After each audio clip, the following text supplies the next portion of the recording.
আসসালামু আলাইকুম। গ্রামীণ কুকিং চ্যানেলে আপনাদের সকলকে স্বাগতম। আজকে আপনাদেরকে দেখাবো কিভাবে পুঁইশাক মিষ্টি কুমড়া দিয়ে একটি সবজি তৈরি করতে হয়। প্রথমে কিছু পুঁই ডাঁটা নিয়ে নেব।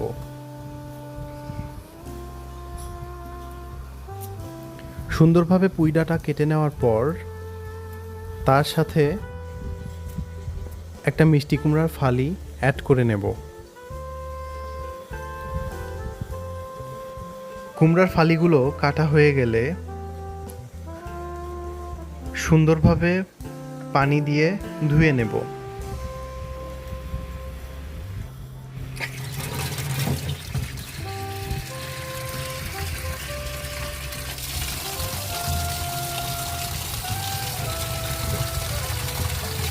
সবজিগুলো ধোয়া হয়ে গেলে প্যানে তেল দিয়ে দেব। প্রথমে দেব পেঁয়াজ, তারপরে দেব মরিচ,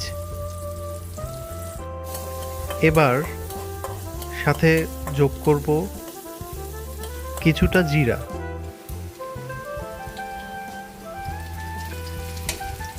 এবার পর্যায়ক্রমে দিচ্ছি হলুদের গুঁড়া, মরিচের গুঁড়া, ধনিয়া গুঁড়া, আদা বাটা, রসুন বাটা,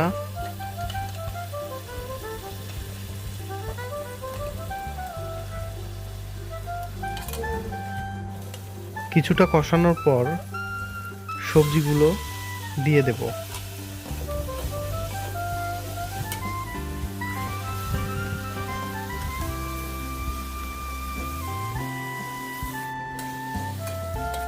সবজিগুলো মোটামুটি কষে আসলে এর ভেতরে দিয়ে দেব লবণ।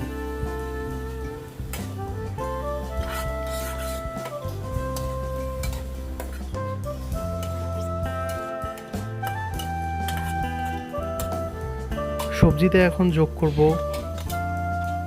পানি।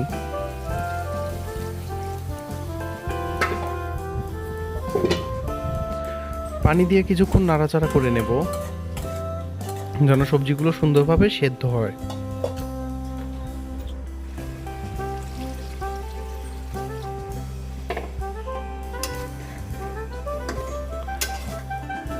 কিছুক্ষণ ঢাকা দেওয়ার পরে সবজিগুলো কষে আসলে জালটা কমিয়ে দেব। এভাবেই তৈরি হয়ে গেল আমার মিষ্টি কুমড়া এবং পুঁই শাকের সবজি। ধন্যবাদ সবাইকে।